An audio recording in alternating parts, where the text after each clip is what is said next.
Hey, what's up, you guys? I am back again, Zach, with my, as always, younger brother. And not only is he my younger brother, so Eric, but he is, I learned this weekend, a phenomenal dancer, but Uh, not as good as me. Debatable. Yeah. So how was your trip in? So you guys were a little bit late. Eric has been traveling because he just came in from a wedding. And yeah, how was your trip back? Super smooth. Which Yeah. I'm not sure thing when like you wake up your kids at 4:45 in the morning and they're all super pumped and like wide awake. It's a little sketchy. Wait a minute. You guys had to get up that early? Yeah, to get to the airport, which was good because you know how it is getting out the door. Oh You yeah. think I'm kids, but I was actually gonna say mom. Yes. Yeah. So a little delayed start. But we I'm made sure it. you had. I'm sure you had plenty of snacks for the plane. Yep. That's hilarious. We made it. The girls were great. Colin slept most of the flight. Smooth sailing. Super cool. So we just walked Well, in the door. yeah. Well, super awesome. Yeah, I'm glad we were still able to hop on. But yeah. So going back to the dancing. so, so I just wrote you a story, and this ties into what we wanted to talk about. One of the things that we had talked about is like limiting beliefs and how they can affect us, or really just even just like stories that create limiting beliefs and how they can affect us, whether it's getting to our fitness goals or just like things that you want to do in life, right? And so I just wrote you a story. I said that he is my younger brother. All right, nothing he can change there, right? But then I said that he is a great dancer, but not as good as me. And so now when he goes out on the floor, he's gonna feel that, and I immediately overtake him because I've got the story that I am the best dancer. Am I right? I could feel that, or I can choose. I can choose a different story for myself. Exactly. And these kind of things are so big in everything we do, and we can use these stories for our good, or they can really limit us. And uh, over the last few years, I've been doing a lot of just work on myself while like working on the business and things like that. And I found all kinds of things about myself that I didn't really realize that I had these stories. And what it was so funny. I had one of my mentors wanted me to tell my story, like how I got into CrossFit, like all this kind of stuff. And I started realizing that every story that I started with me riding my bike as a preschooler. Like I used to ride my bike to preschool. It was a two-wheeler. It was this little red bike, and I was so proud of it. And my parents talked about it all the time. They'd be talking to people and be like, oh, he was riding his two-wheeler in preschool, and like all these things. And I don't know what exactly that did, or like why I cared about it, but this made like every story went back to here. It's like, oh yeah, how did you become a fireman? It's like, well, I I used to ride my bike to preschool.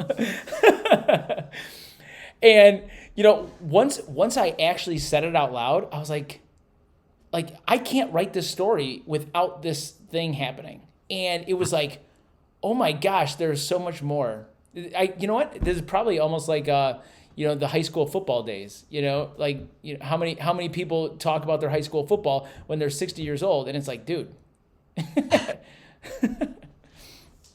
Nothing else has happened. Yeah. Absolutely.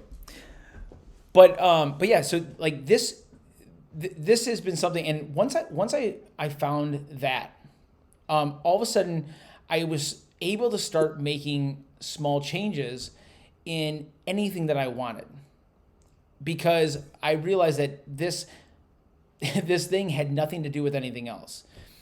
And to be honest, like actually going back to weddings, so 4 years ago, I was at a wedding, and I was probably, I don't know, it had to be at least like 6 7 years into CrossFit already, and I was changing my life fitness wise. So I went from, I was 5'9", 225 pounds, and just not feeling athletic anymore, and I got into CrossFit.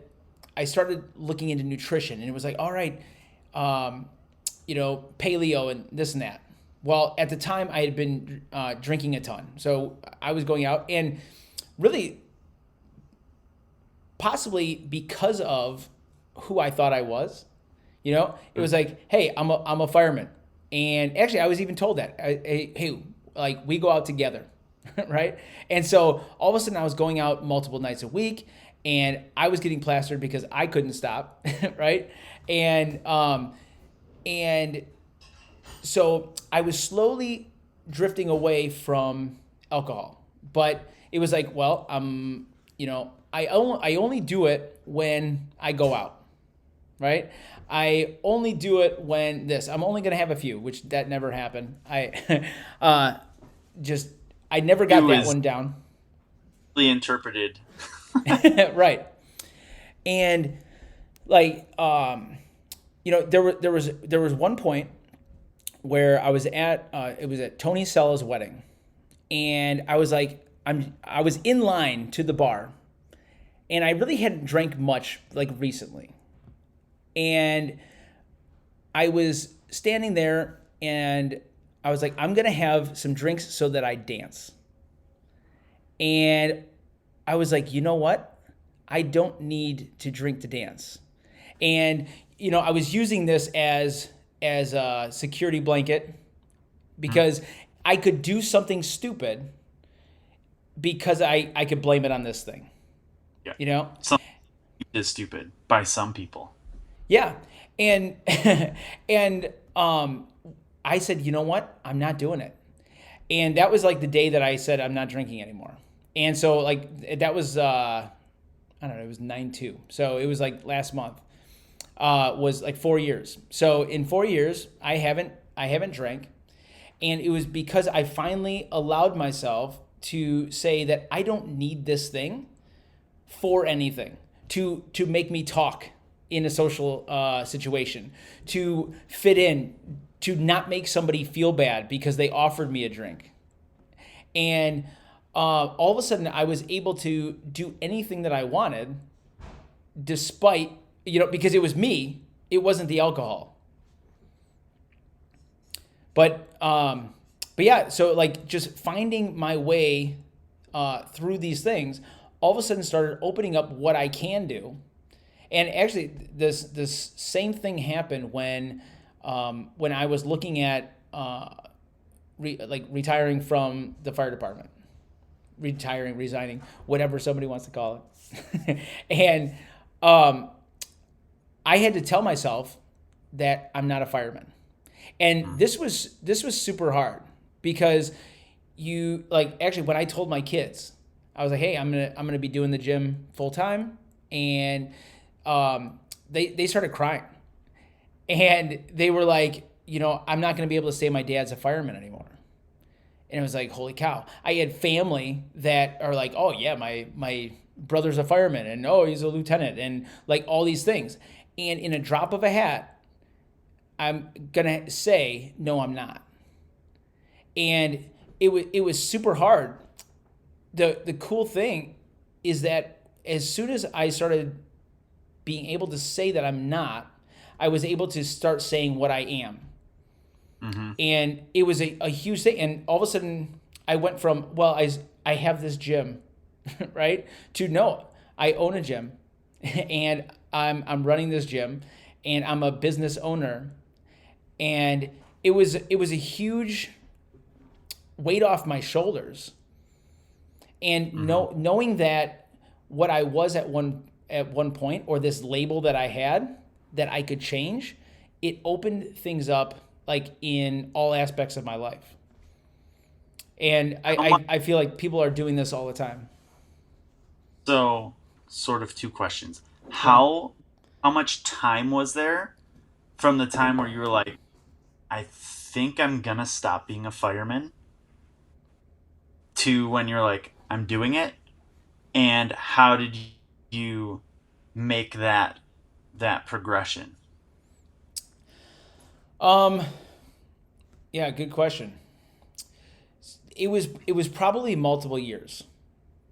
So I had a mentor at one point, and we were talking about how I could grow the gym, make it more sustainable, and things like that.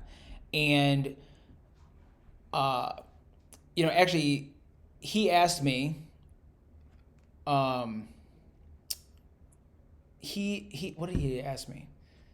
He had asked me, like, you know could I do that? Would I be able to collect my pension early, or like something like that, so that it could make it nice and feasible? And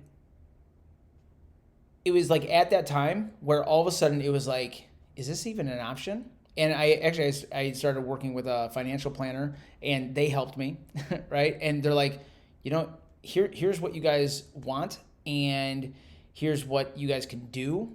And all of a sudden it started becoming like, all right. And I started thinking about I what I loved doing. And for a very long time, I absolutely loved going to the firehouse, and I loved fighting fires. And there was a point where I stopped getting excited when there was a fire. Mm-hmm. And all of a sudden I was like, man, I want to spend more time working on things at the gym.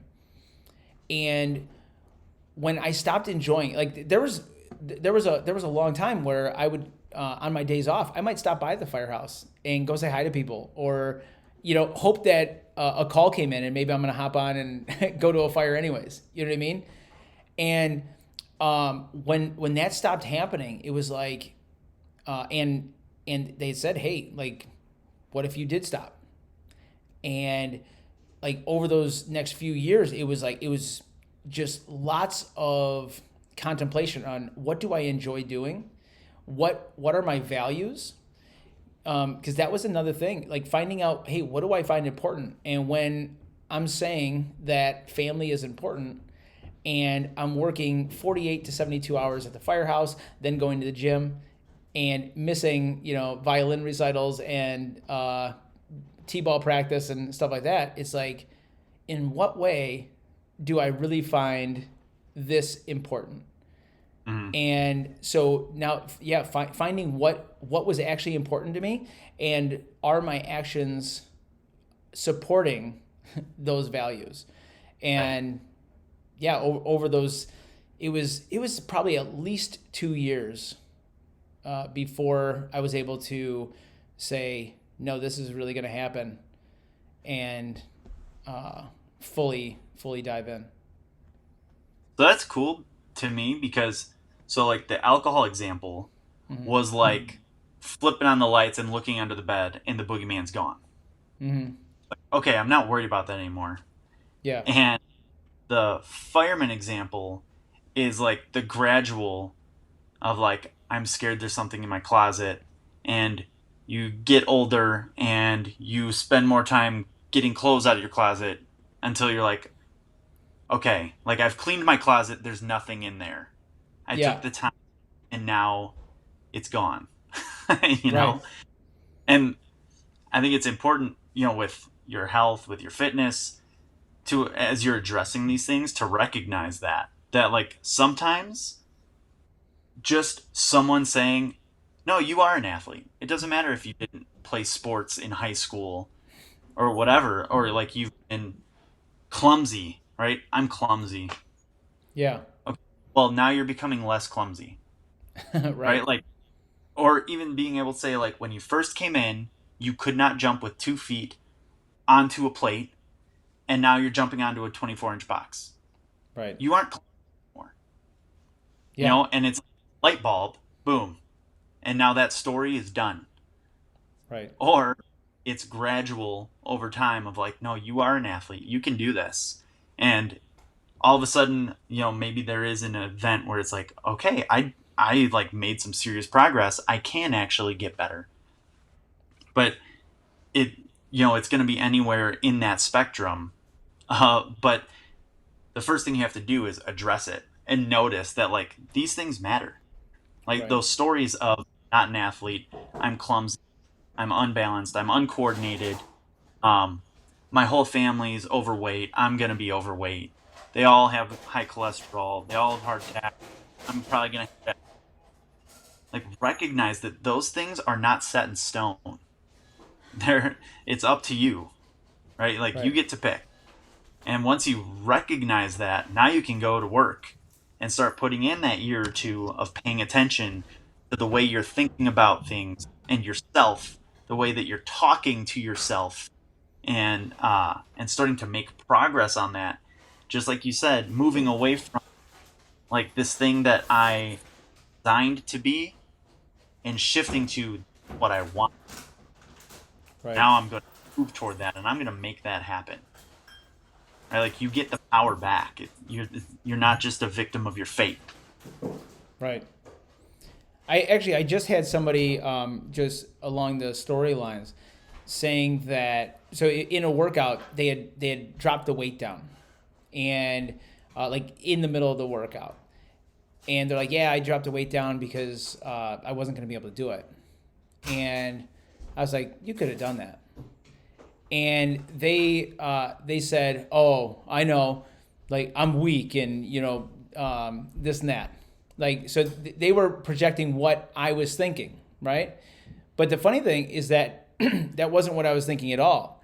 I believed that they were strong, and uh, their thought was that they're weak, that they're not going to be able to do it, and then they put that on me too, right? Yeah.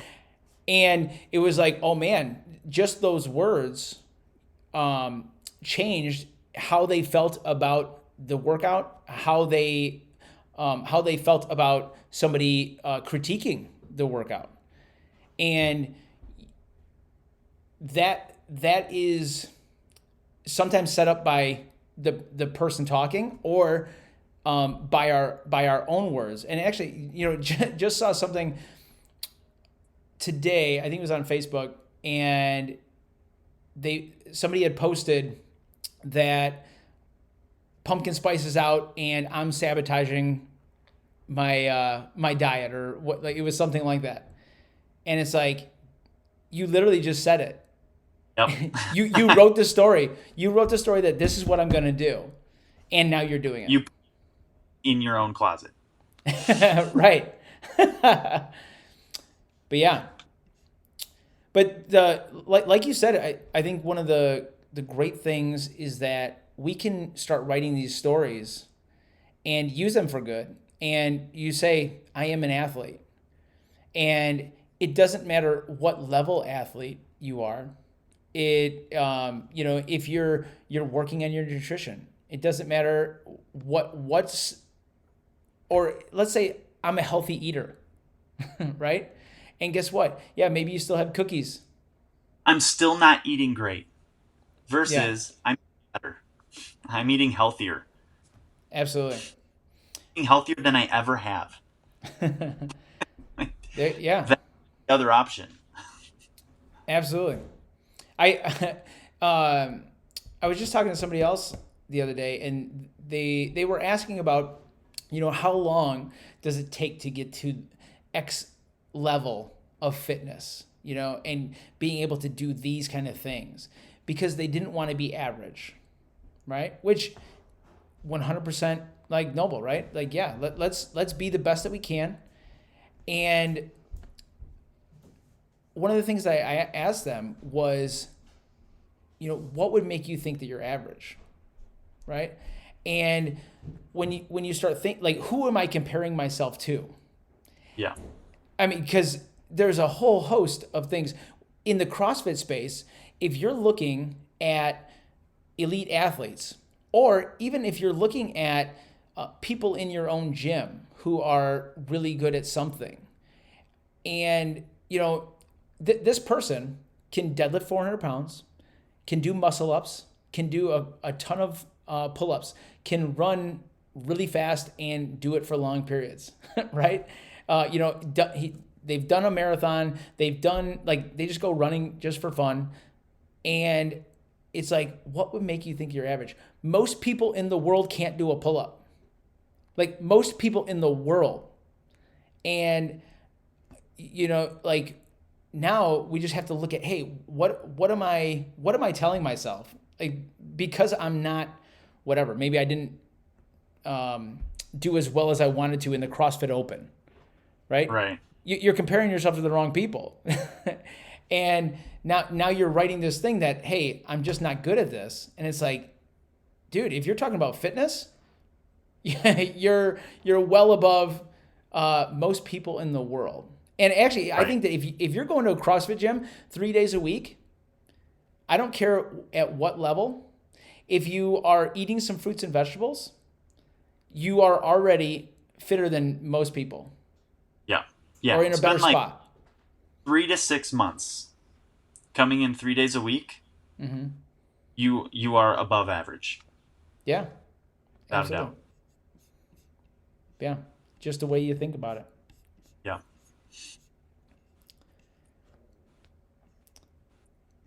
So, Eric, have you found some places that you find, whether it's with people that you work with or even with yourself, where you've seen just a lot of trouble with these limiting beliefs?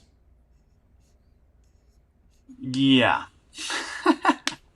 Well, so some of them I mentioned. The idea that I'm not an athlete, right? That I don't do these things because it's so common. I mean, how often, for example, I don't know if I mentioned this before. I was doing I was just doing the workout in the garage, and it had farmer carries. So I Mm-hmm. was carrying kettlebells down the sidewalk and back to the garage, and the neighbors were across the street all talking, and one of them said, like, "You are crazy." And I was thinking, if you are not exercising regularly, you are crazy. Right. And I don't think they would even argue with that. But the idea that that person's doing crazy stuff over there, Right. I mean, I'm just picking up something and walking with it. It's not that crazy. Yeah. But say that, then it's like, that's the crazy stuff. I'm going to stay over here. Right. If you're on vacation and, right, our family vacations, and you go out for a run or go do a workout, and then you come back, or you're on the beach and go do some sprints on the beach, and people are like, what is that guy doing? Like, what an idiot. You could just relax on the beach, right? You're just telling that story. And so shifting away from being that person, the critical person, to start to be the person doing the action. I'm like, Right. I can do stuff. And it doesn't matter. You could be 100 pounds overweight and be the cool guy doing sprints on the beach, right? Yeah.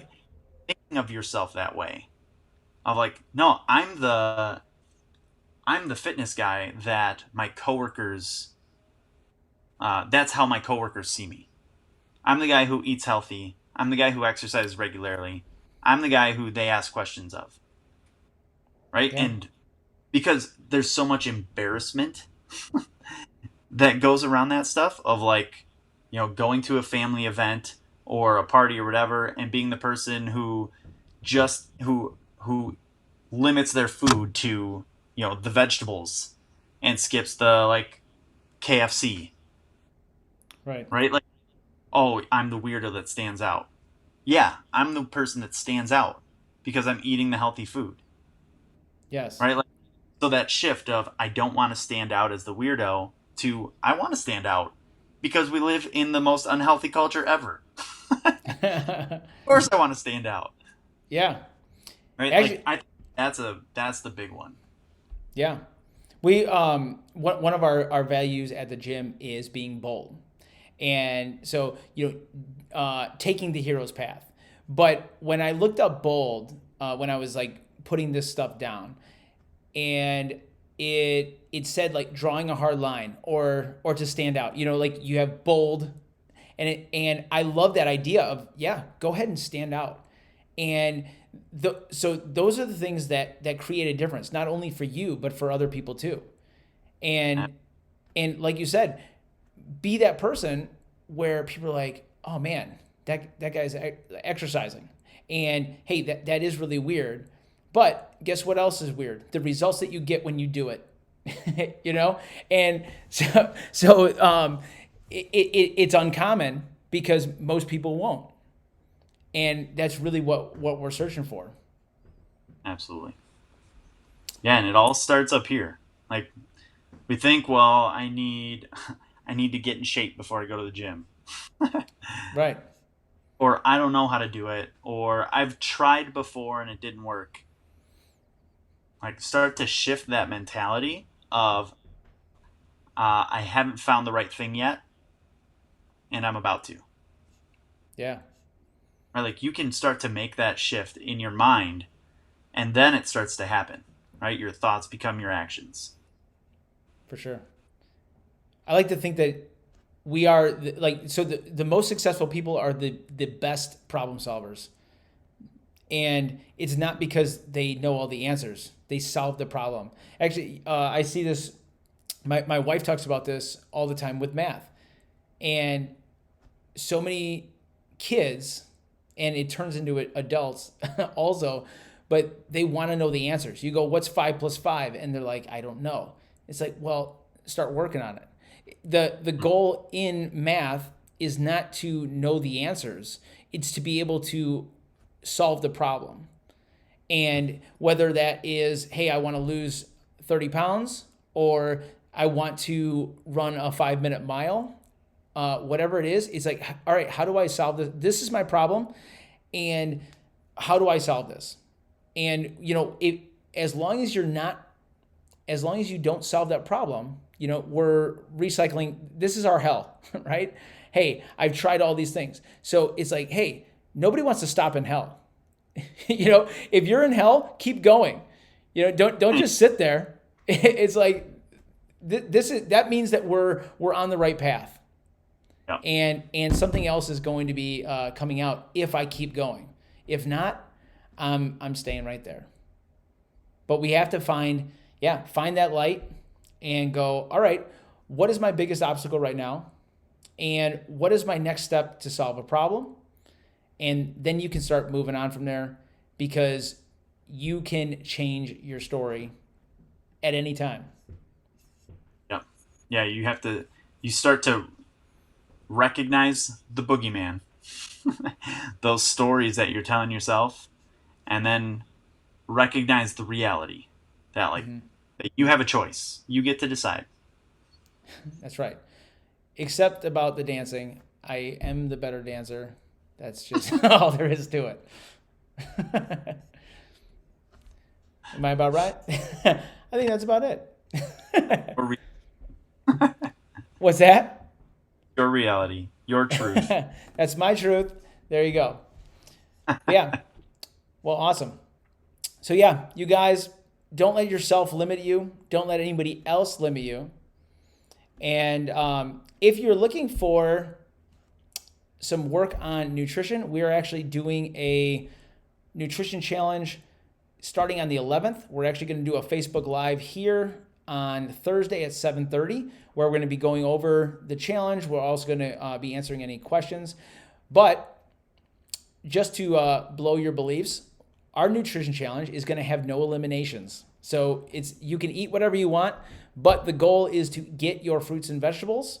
And so we're looking to get 800 grams of fruits and vegetables every day. And we're going to be doing little challenges throughout the 4 weeks where you can get points and have a community where you're supporting each other to try and get these foods in that you need and not worry about the things that you don't.